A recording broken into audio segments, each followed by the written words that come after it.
പയ്യന്നൂരിൽ ആളില്ലാത്ത വീട്ടിൽ യുവതിയെ മരിച്ച നിലയിൽ കണ്ടെത്തിയ സംഭവം കൊലപാതകം തന്നെയെന്ന് പോലീസ് നിഗമനം. മാതമംഗലം കോയിപ്ര സ്വദേശിനി അനിലയെ സുഹൃത്തായ സുദർശന പ്രസാദ് എന്ന ഷിജു കൊലപ്പെടുത്തിയതാണെന്നാണ് പോലീസിന്റെ പ്രാഥമിക അന്വേഷണത്തിൽ നിന്നും വ്യക്തമായത്.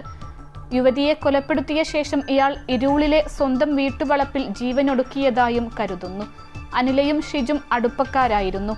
ഇവരുടെ അടുപ്പത്തെ തുടർന്ന് ചില പ്രശ്നങ്ങൾ ഉടലെടുത്തിരുന്നു എന്നാണ് അറിയുന്നത്. ഇക്കാര്യം വീട്ടുകാരും സ്ഥിരീകരിക്കുന്നു.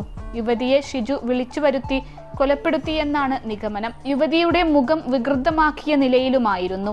മാരകമായി പരിക്കേറ്റ് മുഖം വികൃതമായ നിലയിലാണ് അനിലയുടെ മൃതദേഹം അന്നൂരിലെ വീടിനുള്ളിൽ കണ്ടെത്തിയത്. വായിൽ നിന്നടക്കം ചോരയൊലിച്ച നിലയിൽ വീടിനുള്ളിൽ നിലത്തു കിടക്കുന്ന നിലയിലായിരുന്നു മൃതദേഹം. അനിലയും ഷിജുവും സ്കൂളിൽ ഒരുമിച്ച് പഠിച്ചവരാണെന്നാണ് വിവരം. രണ്ടുപേരും വിവാഹിതരാണ്. ഇരുവർക്കും 2 മക്കളുമുണ്ട്. അനിലയും ഷിജുവും ഇതിനിടെ അടുത്ത സുഹൃത്തുക്കളായിരുന്നു.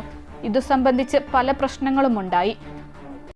+2 ഡിഗ്രി കഴിഞ്ഞവർക്ക് വേൾഡ്സ് ഫസ്റ്റ് AR/VR ക്ലാസ് റൂമിലൂടെ സ്മാർട്ട് ഫോൺ എഞ്ചിനീയർ ആവാം. കൂടുതൽ അറിയാൻ വിളിക്കൂ ബ്രിഡ്കോ ആൻഡ് ബ്രിഡ്കോ.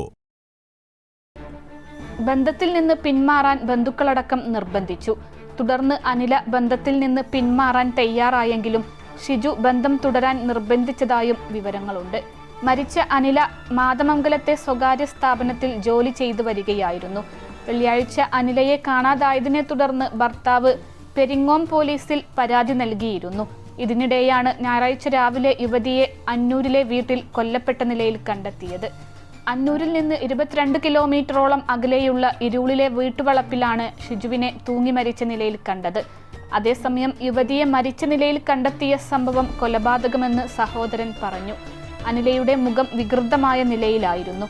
കൊലപാതകത്തിൽ കൂടുതൽ പേർക്ക് പങ്കുള്ളതായി സംശയിക്കുന്നതായും സഹോദരൻ അനീഷ് പറഞ്ഞു. അനിലയും സുദർശന പ്രസാദും സുഹൃത്തുക്കളായിരുന്നു. ഇവരുടെ അടുപ്പത്തെ ചൊല്ലി മുൻപും പ്രശ്നങ്ങളുണ്ടായിരുന്നു. അത് സ്റ്റോപ്പ് ചെയ്തതായിരുന്നു. ഇയാളെ കൂടാതെ മറ്റാരെങ്കിലും ഉണ്ടായിരുന്നോ എന്ന് വ്യക്തമല്ലെന്നും സഹോദരൻ പറഞ്ഞു. കഴിഞ്ഞ ദിവസം രാവിലെ മുതലാണ് അനിലയെ കാണാതായത്. ഇട്ടിരുന്ന വസ്ത്രങ്ങൾ അല്ല മൃതദേഹത്തിൽ ഉള്ളത്. രാവിലെയാണ് മരിച്ചതായ വിവരം അറിയുന്നത് എന്നും സഹോദരൻ അനീഷ് പറഞ്ഞു. അനിലയെ കാണാനില്ലെന്ന് ചൂണ്ടിക്കാട്ടി ഭർത്താവ് പോലീസിൽ പരാതി നൽകിയിരുന്നു. അതേസമയം പയ്യന്നൂരിലെ മരണത്തിൽ 3 കേസുകൾ രജിസ്റ്റർ ചെയ്തതായി പയ്യന്നൂർ DYSP പ്രമോദ് അറിയിച്ചു. അനിലയെ സുദർശൻ ബൈക്കിലാണ് വീട്ടിലെത്തിച്ചത്.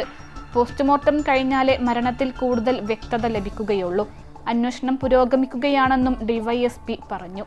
മാതമംഗലം കോയിപ്ര സ്വദേശി അനിലയെയാണ് അന്നൂർ കൊരവയലിലെ ബെറ്റിയുടെ വീട്ടിൽ മരിച്ച നിലയിൽ കണ്ടെത്തിയത്. കാണാനില്ലെന്ന് പരാതി നൽകിയതിന്റെ പിറ്റേ ദിവസമാണ് അനിലയെ മരിച്ച നിലയിൽ കണ്ടെത്തിയത്.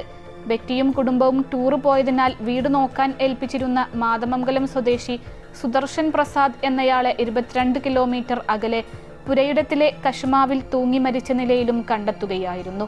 വീട് നോക്കാനും വീട്ടിലെ 2 നായ്ക്കളെ പരിപാലിക്കാനും വീട്ടുടമ ഷിജുവിനെ ചുമതലപ്പെടുത്തിയിരുന്നു. ഇതിനിടെ ഷിജു സുഹൃത്തായ അനിലയെ ഇവിടേക്ക് വിളിച്ചു വരുത്തിയെന്നും തുടർന്ന് യുവതിയെ കൊലപ്പെടുത്തിയെന്നുമാണ് പ്രാഥമിക നിഗമനം. ഞായറാഴ്ച രാവിലെ ഇയാളുടെ സഹോദരൻ ടാപ്പിങ്ങിനായി പോയ സമയത്താണ് വീട്ടുവളപ്പിലെ മരത്തിൽ തൂങ്ങി മരിച്ച നിലയിൽ ഷിജുവിന്റെ മൃതദേഹം കണ്ടത്. 21 ലക്ഷത്തോളം സന്തുഷ്ടരായ ഉപഭോക്താക്കളും 2 ലക്ഷത്തോളം തിമിര ശസ്ത്രക്രിയകളും പൂർത്തിയാക്കിയ മലബാറിലെ ഏക കണ്ണാശുപത്രി അൽ സലാമ ഐ ഹോസ്പിറ്റൽ റോഡ്.